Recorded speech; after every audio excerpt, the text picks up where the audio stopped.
Old Sherlock Holmes movies with Basil Rathbone. Everybody in the movie is white. You're like, wow, London seems like a cool place. And then you go there and you hear,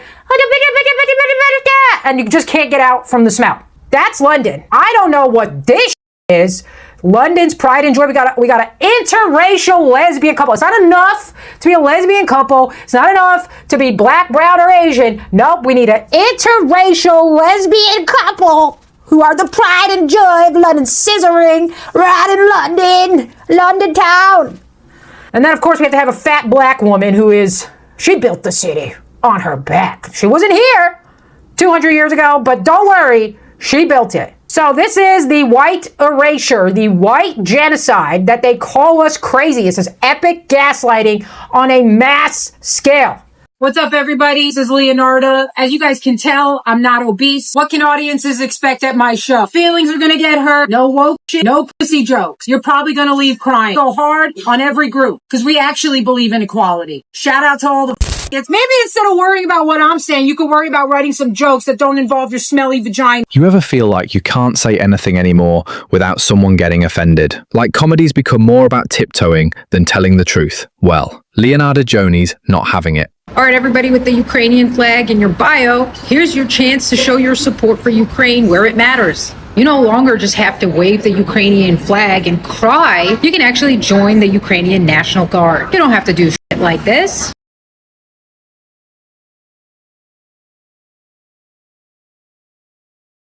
This doesn't help him. And by the looks of it, you're a lesbian, so you should be pretty used to beating up women and vulnerable children. What's that? Wanted other people to go fight the war? It doesn't matter. What matters is innocent people are suffering, and you care about them. The UK ruled that trans women can no longer be considered women. They made a law that said in order to be classified as a woman, you have to have been born a woman. It's so crazy that we need a law to tell us something humans have known forever. Can you imagine explaining this to your grandpa who survived World War II? Hey, Grandpa, guess what? We're no longer letting men compete in women's sports. And he'd be like, what? Are you kidding me? You let women play sports?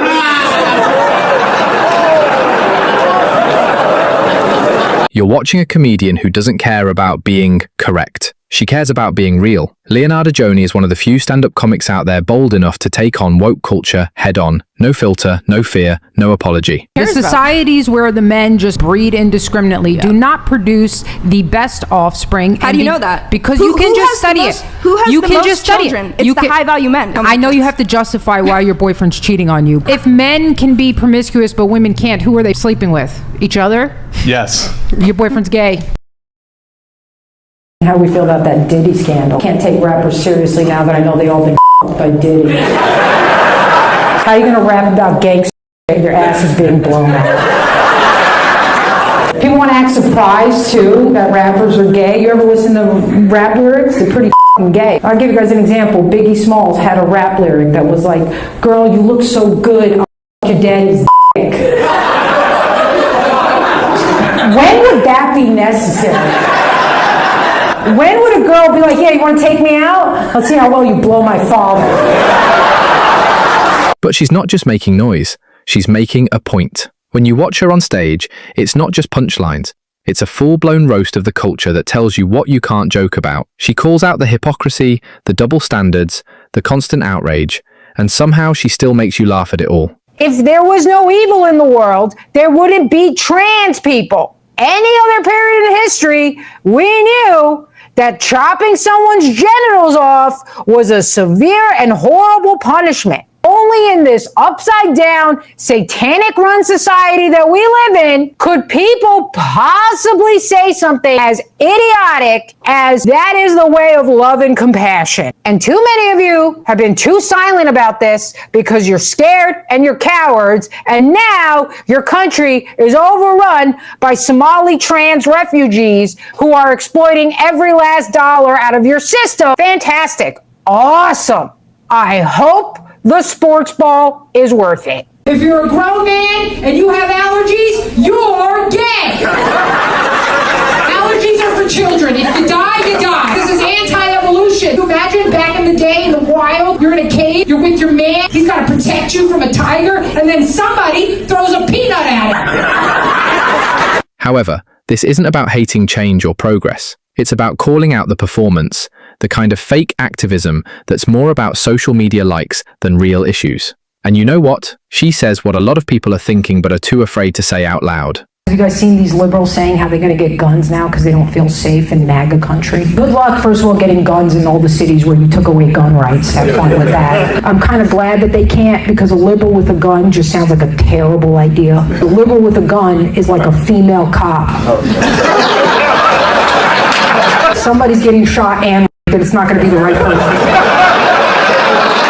The hotter you are, the crazier you can be. Men will put up with it. But the opposite is also true. This is why fat girls used to be so nice. But then the internet and a bunch of black dudes convinced them that they were hot too.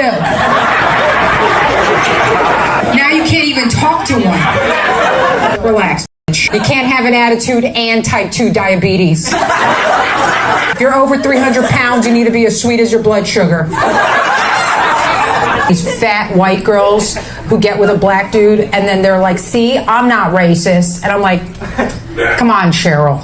It's not like you had a choice. It's like when black dudes are like, I don't even like them skinny white girls. I'm like, come on, Daryl. It's not like you had a choice either. You might not agree with everything she says, but that's the point. She's not here to make you comfortable. She's here to challenge the script. And that's what comedy used to be. Feminism was invented by ugly bitches. Go look at those feminist rallies. They put all the cute ones in the front row. Right behind them, they got the purple-haired wildebeest. Just in the back screaming, "My choice! My choice!" Bitch, you wish somebody would you. Abortion is not your battle, sweetie.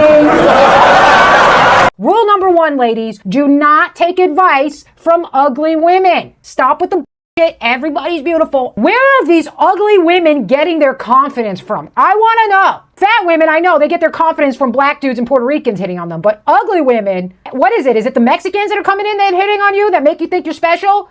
Mexicans can't see your face because they can't recognize different faces on white people, just the same way we can't recognize different faces on them. So they just see blonde hair, they think she must be hot. Number 2, just don't listen to fat women either. Fat women will always tell you the best way to lose weight, which already is like... So now it's your turn. Did she go too far? Or did she say exactly what needed to be said? Drop your thoughts in the comments. And if you know someone who needs to hear this, send it their way. Don't forget to like and subscribe for more comedy that actually says something.